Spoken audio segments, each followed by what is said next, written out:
Hey guys, it's IcyNewYear here. We're back with our Better Than Wolves Let's Play world. We've made some changes here, and today we're going to be working on making our cooking pot much better. What I've done in here, you can see this thing in the middle, is I've taken power from that and brought it straight down, and basically just, very basic. Brought it around here, and I've powered my hopper. The reason I powered the hopper is when the hopper is powered, any items that go into here will automatically dispense into the chest below it. Now you can do really cool stuff with that, like put it into a chest cart, and things like that, but we're not going to do anything fancy. We just have to power that hopper before we grind up the netherrack. I have a bunch of netherrack here. And I can already have some of what it makes there. Because I need a bunch of it, and I figured I'd get a lot of it done beforehand. Just wanted to make sure it worked before I really started recording this. So I'm just going to fill these up. But when you grind up netherrack, and this is going to be super loud. I'm going to let you hear it, then I'm going to back off a little. You can hear the screams of ghasts as we're grinding their souls out of the netherrack. It makes ground netherrack. And this is another reason in Better Than Wolves you want to build shit away from you. I'm going to pop up here. And you can see there some of that ground netherrack. So you can probably barely hear me. Going in there. Now ground netherrack, when it goes through into a hopper that has a soul sand filter, it turns into hellfire dust. The issue with hellfire dust is if too much hellfire dust ever builds up in your hopper at once, terrible things happen. Basically, a ghast spawns in the overworld. And ghasts without ceilings wreak destruction. So what you want to do is always have your hopper powered if you're doing netherrack. And you just want to occasionally open up the soul sands and deposit your hellfire dust here. So, I'm going to take this hellfire dust, and I have no idea why I have eggs in there. Not really sure how the eggs got in there. But, we're going to take this hellfire dust and come over to our stewing pot and toss it in. And the stewing pot is going to cook this up into something we need for our next stage, which is concentrated hellfire. And what that's going to do is we're going to make something called a hibachi, and we're going to replace our netherrack with that. It's a much hotter flame, and it's a strong enough flame that we can stoke it with a bellows, so we'll get a much hotter fire out of it. We pop down to this super loud room. Oh, it's flour. Okay, it's not eggs. Ooh, I was so confused there. I'm going to go till I have 3 of these hellfire dust. I'm sorry, it's 3 of these concentrated hellfire. Oh, we got a ton of those now. We are going to need a bunch of these. What I'll do is I'll make the 3 things we'll need right now. Okay. We'll make 2 of these real quick. The first thing we're going to make is the hibachi itself. Now, the hibachi is made like this. Hibachis are pretty awesome. We're just going to be using it for its most obvious purpose right now, which is, the cauldron, or stewing pot. Put those back so I don't forget how to make it. Now we do also need the bellows itself, and this basically is going to blow on the flame, making it hotter. Don't know, I think this is how you make it. There we go, there's the bellows. Now bellows, you need a repetitive redstone signal, and we're going to accomplish that with this guy. Let me just make it real quick. Is it like that, or are these switched? There we go, a turntable. And a turntable is going to allow us to have a repetitive redstone signal at an interval we choose. So let's break that. So what I'm going to do, guys, is I'm going to go ahead and make up the rest of these hibachis, and I'm going to start transitioning my stewing pot over to it, and I'll come back once I have the basics of the redstone I need set up. I'll see you. Okay, guys, we're back. I did a bunch of work here. It was really boring, so I figured I wouldn't bug you guys with it. Basically, I'm going to explain all this. What we did is the turntable will slowly spin the block that's on it. And on that block, I have a block on it with a redstone torch.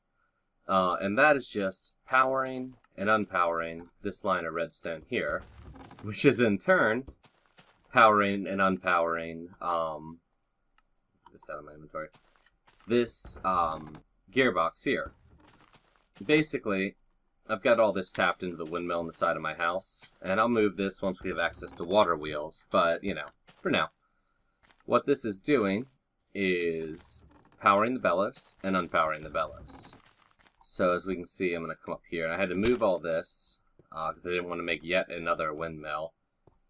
We had to move all this up, because a stoked fire from the bellows, goes up too high. Like as in 2 blocks high. So what we're going to do is pop some redstone torches. We're not going to do anything fancy here. You can set this up so that, you know, it receives redstone power, it turns on and off, but I don't feel like wiring 9 separate blocks to a redstone on-off switch. You can see how high that fire is right there, because it's being stoked. The bellows will stoke a 3x3 in front of it. So now we have our stewing pot, and as always, that's going to do the normal stuff here, and just cook the crap out of it. Our next real step is to turn this into a cauldron instead of a stewing pot. And that's going to allow us to render animal products. Okay, I'll grab that flour. And we can make things like glue. And glue, I'm not sure why this isn't cooking. I don't know, I think I did something oddly. Whatever. And glue can be used as a replacement for slime balls, which saves us the entire trouble of finding slime chunks. For those of you who have watched my live stream, you know how much I absolutely hate slime chunks. I'm terrible at them. But our next step is to work towards making a cauldron. So we need to go on the hunt for clay. I got a bunch of donuts here. I'm gonna drop a bunch of my crap that I don't need, which is pretty much all of this. We'll probably pretty up that whole thing later. Got my donuts, got my sword, got my shovel. We're good to go. I mean, really, what else do you need but donuts? Now, I do have 9 hibachis there, which isn't that pricey. It just takes a little while to grind up all that hellfire dust. So what I'm going to do is just come out here and search for clay. Luckily, this isn't alpha, where clay is rarer than freaking diamonds. If this was alpha, it'd be like, okay guys, I'm going to go look for some clay. I'll be back with you in 6 or 7 hours. But clay is going to let us make some pottery, which unlocks actually a disturbing amount of stuff. The most important right now being the cauldron. By unlocking the cauldron, we can make glue, and then we can stop our complete reliance on windmills. We can actually start making water wheels. Water wheels use a... Why is there clay on the side of this mountain? This is kind of crazy. Is this like... Oh, okay, it's underwater over there. It's not to say. It's like, this isn't Terra Firma Craft. Let's just get all this clay. That's stone.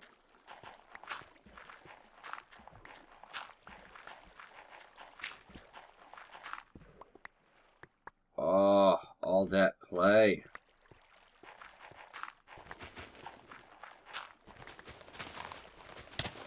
Oh, as I drown to death. Pro Icy is pro. Okay, cool. Now the mutilated landscape here. Yeah, mutilated landscape, that is dirt. Cool, that's a bunch of clay. That'll be good for now. Now some of this we do want to leave as clay, but some of it we're going to make into bricks.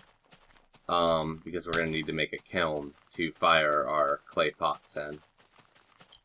So I'm going to pop up here. I'm going to start cooking up these bricks, and I will be back with you guys once all the bricks are cooked up. See you soon. Okay, guys, we're back. I had to do a little bit of adjustment here because I am a failure. The stewing pot actually needs to be one above the flame, so the flames on the edge are going around it. And I adjust my timer mechanism back here. It's on setting 2, and it's unpowering, oops, as I screw up everything. It's unpowering this on 2 sides, not just one. I just had to fiddle with that till I got the timing right. But our next step, I guess, is really to use it for something. And what we're going to do with this power of concentrated hellfire, the souls we stole from the netherworld, is, we're going to make some glue. So we're going to toss some leather in here and let it cook up, and we'll get some glue. Now, you can do this with any kind of leather, including leather equipment, saddles, stuff like that. And we're going to need a ton of glue so we can start working on a new power source. While that's cooking, I'm going to go ahead and chop up some logs that I've got.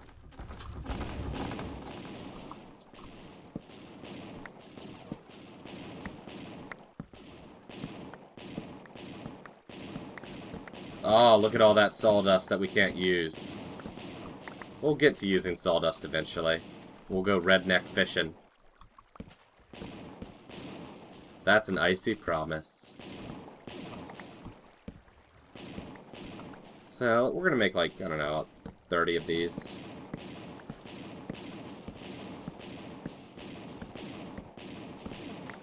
That'll do it.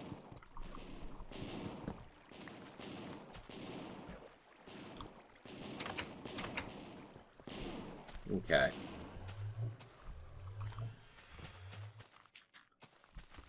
Let's check how our clothes are cooking up. We got 20 glue. And that would be enough to make our first water wheel. Water wheels are nice because you don't have to worry about rain. And they actually take up slightly less space than a windmill does. And I can't remember how to make them at all. Something like this. I'm just gonna stick crap in here. Eventually it'll work. Or I guess I could, like, tab out and check. I'll be back, guys, once I stop derping around. Okay, guys. I'm done my derping. And the pattern's like this. And that's gonna make us wood blades. Those can be made with slime balls as well. But I hate slime balls. I completely, absolutely hate finding them. So we're just gonna use those wood blades. 8 of those will make us a water wheel, and that'll bring us into our next age of technology. I'm trying to figure out where we should set this guy up, because we're going to start firing some pottery. That way we can stop being wasteful with our souls, and start actually collecting the souls, instead of just, you know, letting them evaporate into the eternal abyss. We'll probably make a little pottery barn, right over in maybe this area. I kind of want to expand my farm out there. You know, we haven't done much out this way. Let's take a look over here and see what we got. I wouldn't mind being close to these dogs so I can know when they poop. So I'm thinking, yeah, we'll do something right over here. We haven't used this part of the area yet, and I'm an equal opportunity defiler. I want to defile all of the earth, not just one side of the earth. So I'm going to make a little shack, and I'll come back before I set up the water wheel. Okay, guys, I got ourselves a basic little thing here. I'll explain the whole process as we go through it. Here I just have water flowing in. It's 2 above. We're going to smack the water wheel right on there. And that's sending the power down here. Kind of a bit of complicated machinery here. Nothing too crazy, though.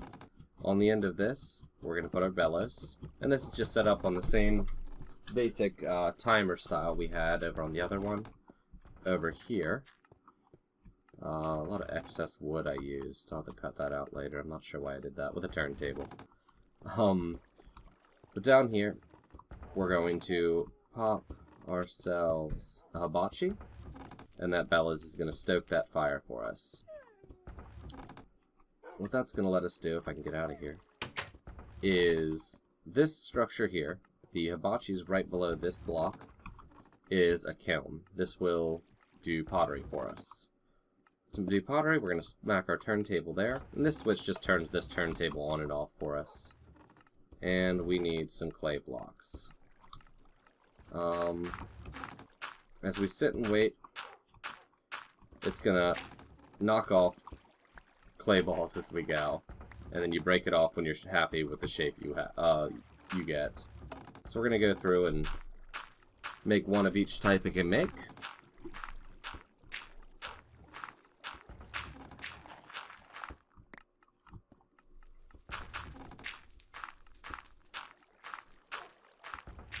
What's nice is you do get the clay it knocks off back.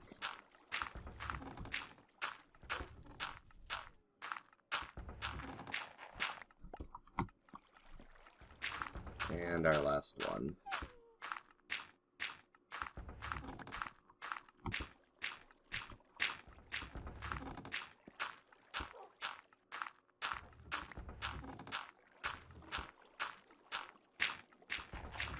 Oh wait, there is one more after this. Okay. While that's going, we're going to smack one of our pots in there and it's going to fire it. This process can be made automated. You can use a piston to push it off. So if you set up your timing correctly, you can just push it off when it's at the right shape.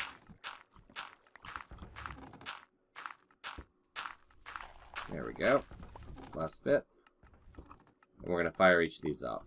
Now that one creates an urn, which is something we're going to be using later. I cannot remember what this one creates at all. Oh, we'll find out. We'll find out together. I'm going to turn that off. Now these guys can be placed. You can just pick them right back up. This creates a mold, which is something we're going to be using later as well when we start moving in towards steel.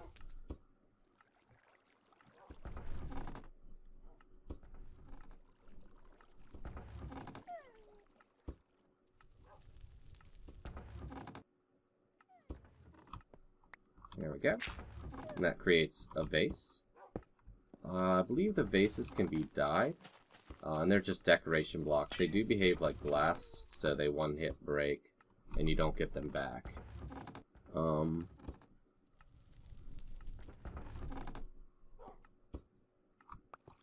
then this is the most important one in our next big step. Now these are planters. These are like in 1.4 you can put flowers and such into pots. It's kind of like that, just bigger and nicer looking. Cannot remember if you have to put dirt in there or not. We'll find out. Yeah, looks like it. Nope. Okay, let's we combine them. We'll play around with that later. We'll figure it out. The last one we get is our crucible. Now this is going to be pretty vital in moving on to our next stage and working towards our soul forged steel. But yeah, I think that's where we're going to leave it all for today, guys. Hope you enjoyed. If you did, leave a like and a comment. If you really enjoyed it, it'd be great if you shared or favorite. It really helps me out. Thank you all, and we will see you next time.